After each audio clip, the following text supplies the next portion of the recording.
दोस्तों, आज संयुक्त राष्ट्र के मंच पर जो हुआ उसने पूरी दुनिया को झकझोर कर रख दिया। भारत ने वहां ऐसा बयान दिया जिसकी गूंज न सिर्फ न्यूयॉर्क से लेकर लंदन तक सुनाई दी, बल्कि अमेरिका के गलियारों तक में हलचल मच गई।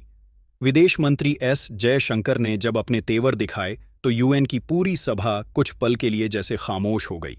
भारत ने साफ शब्दों में कहा, अब हमें कोई यह न बताए कि हमें कैसे चलना है।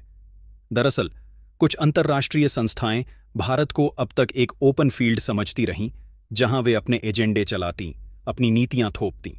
लेकिन इस बार भारत ने उनकी हर कोशिश पर ब्रेक लगा दिया।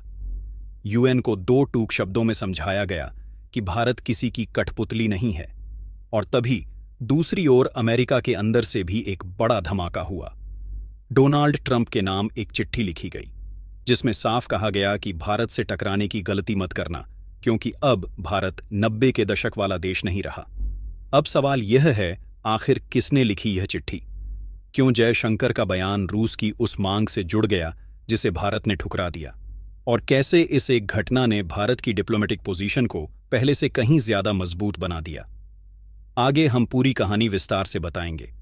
क्यों यह पल भारत की विदेश नीति के इतिहास में टर्निंग पॉइंट बन गया है। लेकिन उससे पहले अगर आप वीडियो देख ही रहे हो तो बस 1 सेकंड निकालकर लाइक बटन दबा दो और चैनल को सब्सक्राइब कर लो। आपके लिए 1 सेकंड होगा, लेकिन हमारे लिए बहुत बड़ी मदद है। दरअसल दोस्तों, अगर आप इस पूरे विवाद की जड़ में झांके तो आपको एक ऐसा कार्ड दिखेगा जिसे कहा गया रिफ्यूजी कार्ड, या कहिए शरणार्थी पहचान पत्र। अब सुनिए असली खेल।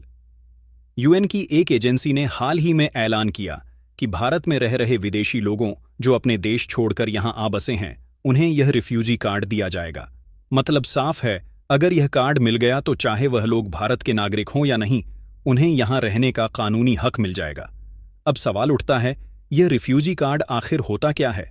देखिए, यह एक ऐसा पहचान पत्र है जो यूएन उन लोगों को देता है जो अपने देश में किसी डर, हिंसा या उत्पीड़न की वजह से भागकर दूसरे देश में शरण लेते हैं। सुनने में बात शायद इंसानियत से जुड़ी लगे, लेकिन भारत के लिए यही कार्ड एक नई मुश्किल बन सकता है। क्योंकि अगर इस नियम को यूं ही लागू कर दिया गया तो लाखों अवैध प्रवासी भारत में कानूनी शरणार्थी बन जाएंगे और फिर उन्हें निकालना लगभग नामुमकिन हो जाएगा। दोस्तों, अब जरा समझिए, असली मुद्दा क्या है। यूएन का कहना है कि इस कार्ड का मकसद सिर्फ एक है, दुनिया को यह बताना कि जिस इंसान के पास यह कार्ड है उसे अंतर्राष्ट्रीय सुरक्षा की जरूरत है। मतलब वो इंसान कहीं ना कहीं मदद का हकदार है। यूएन के एक अधिकारी ने तो यहां तक कह दिया कि जिनके पास यह कार्ड है उन्हें मानवीय आधार पर हर देश में शरण मिलनी ही चाहिए, चाहे वह शरण भारत में मांगे या किसी और मुल्क में। लेकिन बस यहीं से भारत को आपत्ति शुरू हो गई। भारत ने साफ शब्दों में कहा, दूसरों की मदद करना हमारी संस्कृति में है, जरूरतमंद को छत और काम देना इंसानियत है। पर इसका मतलब यह नहीं कि पूरी दुनिया के शरणार्थियों को बसाने की जिम्मेदारी सिर्फ भारत के सिर पर डाल दी जाए। भारत ने कहा, हम पहले ही लाखों शरणार्थियों का बोझ उठा रहे हैं, अब और कितना? क्योंकि हकीकत यह है कि हर नया शरणार्थी सिर्फ एक इंसान नहीं, बल्कि एक नई आर्थिक, सामाजिक और सुरक्षा चुनौती लेकर आता है। दोस्तों, अब जरा सोचिए, एक देश जो पहले ही 146 करोड़ लोगों की जरूरतें पूरी करने में लगा है, वह और कितनों का बोझ उठाएगा। भारत ने तो हमेशा दुनिया की मदद की है, लेकिन अब हदें पार हो रही हैं। आज लेह लद्दाख के पहाड़ों में करीब 72,000 तिब्बती शरणार्थी रह रहे हैं। तमिलनाडु के कैंपों में लगभग 90,000 श्रीलंकाई परिवार सालों से बस चुके हैं। दिल्ली और आसपास के इलाकों में हजारों अफगान नागरिक शरण लिए हुए हैं, और रोहिंग्या उनकी गिनती तो किसी के पास पक्की ही नहीं है। अब जरा यह समझो, जब हमारा खुद का देश अपने युवाओं के लिए रोजगार, घर और शिक्षा जुटाने में लगा है, तो यूएन को क्या हक बनता है कि वह अपने कार्ड बांट बांट कर हर शरणार्थी को भारत भेज दे? इसी बात पर जयशंकर ने यूएन को सीधा जवाब दिया, भारत दया का प्रतीक है, लेकिन किसी की जिम्मेदारी नहीं। हम मदद करेंगे, पर अपने लोगों के हक छीन कर नहीं। दोस्तों, अब जरा सोचिए, मामला इतना बड़ा हो गया कि भारत का सुप्रीम कोर्ट भी इसमें कूद पड़ा। और जो बात जस्टिस सूर्यकांत ने कही वो शायद यूएन के कानों में अब तक गूंज रही होगी। उन्होंने साफ कहा, यूएन को यह याद रखना चाहिए कि भारत ने न तो 1951 की शरणार्थी संधि पर साइन किया है और न ही 1966 के उसके प्रोटोकॉल को स्वीकार किया है। यानी कि सीधी भाषा में भारत यूएन के किसी भी रिफ्यूजी कार्ड को मान्यता देने के लिए बाध्य नहीं है। चाहे वह कार्ड कोई भी लेकर आए, भारत में उसका कोई कानूनी मतलब नहीं है।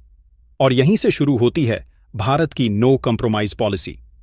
विदेश मंत्री जयशंकर ने भी साफ कहा, हमारे देश की आबादी पहले ही 146 करोड़ पार कर चुकी है। हमारे संसाधन सीमित हैं। हम पहले अपने लोगों का भविष्य सुरक्षित करेंगे, उसके बाद ही किसी और की बात सोचेंगे। यानी अब भारत का संदेश एकदम साफ है, दुनिया का बोझ भारत नहीं उठाएगा। अब बस वही होगा जो देश के हित में होगा।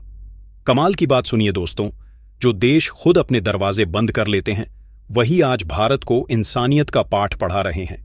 अमेरिका, ब्रिटेन और यहां तक कि चीन तक, तीनों ही देशों की पॉलिसी देखिए। चीन तो शरणार्थियों को धक्के मारकर बाहर निकाल देता है और फिर दुनिया से कहता है, भारत तू इन्हें संभाल ले। मतलब सारी इंसानियत का ठेका क्या सिर्फ भारत ने लिया है क्या? अब जरा असली धमाका सुनिए।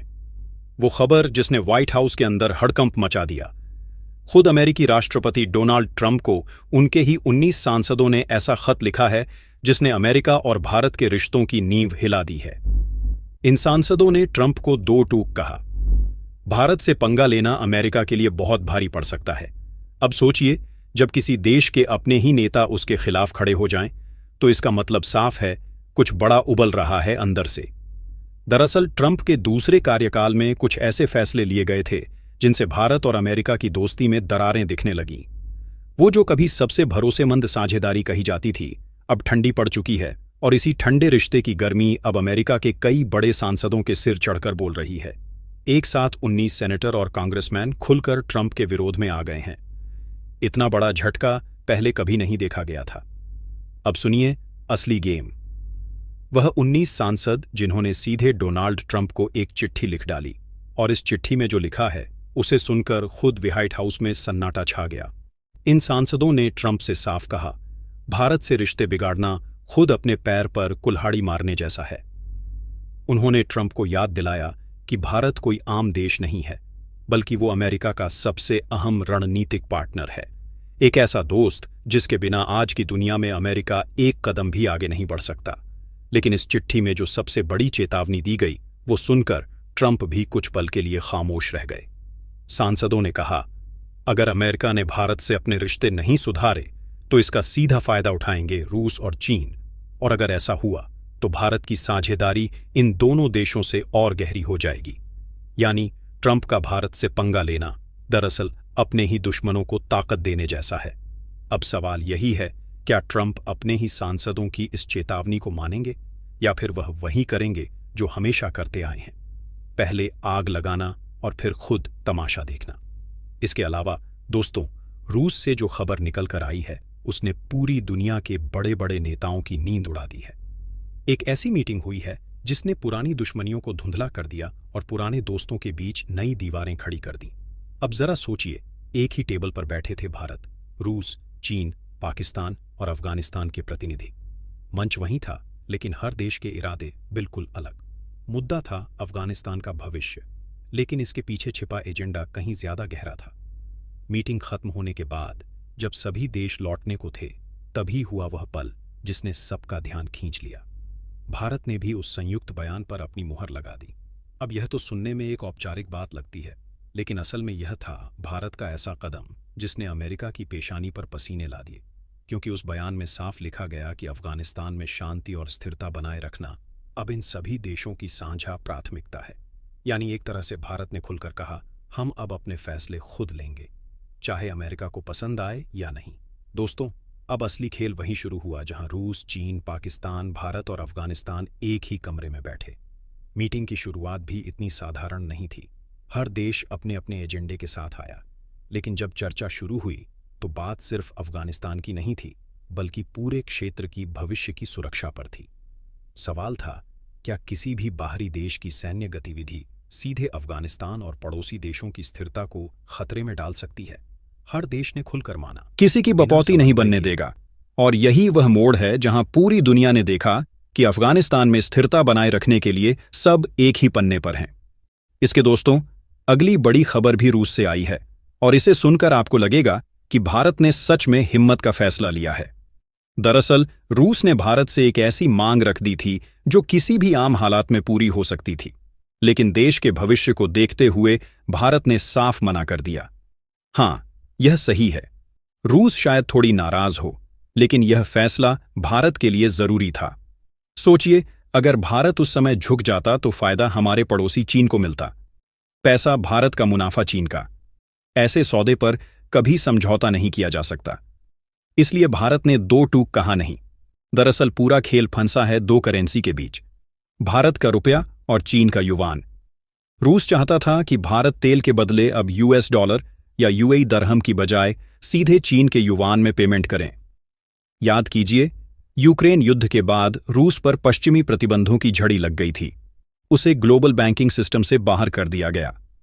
ऐसे में भारत के लिए डॉलर में पेमेंट करना लगभग नामुमकिन हो गया था।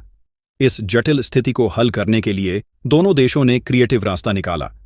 अब भारत और रूस ने मिलकर व्यापार करना शुरू किया, यूएई के दरहम और चीन के युवान में। इससे न सिर्फ व्यापार चलता रहा, बल्कि भारत ने देश का फायदा और सुरक्षा दोनों सुनिश्चित कर लिया। दोस्तों, यह जो कदम भारत ने रूस के सामने उठाया वह शॉर्ट टर्म सॉल्यूशन तो था, लेकिन इसके पीछे रणनीति लंबे समय की सोच छिपी हुई थी। सोचिए, भारत ने साफ कहा तीसरे देश की करेंसी में क्यों भुगतान करें, इससे उनकी अर्थव्यवस्था मजबूत होती है, हमारी नहीं। सच तो यह है कि कच्चे तेल के पेमेंट ने पूरा खेल रोका हुआ था, लेकिन भारत के पास पहले से ही तैयार रास्ता था।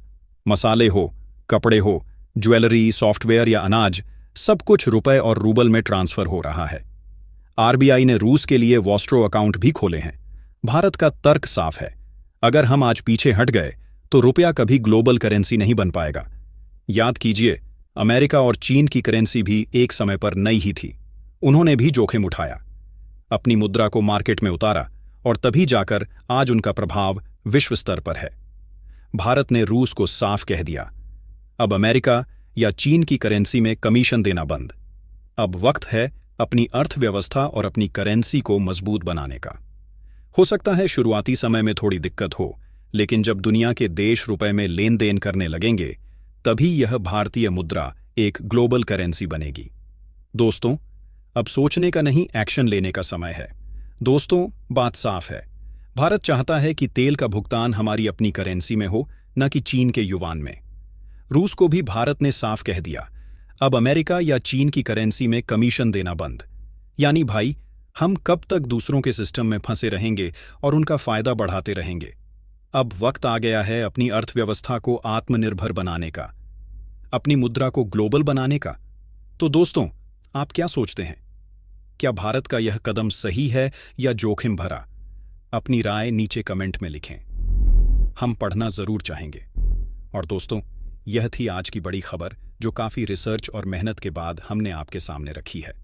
तो अगर आप हमारी मेहनत को सपोर्ट करना चाहो तो वीडियो को लाइक और चैनल को सब्सक्राइब करके अपने दोस्तों से शेयर कर दें, ताकि उन्हें भी यह जानकारी मिल सके। जय श्री राम।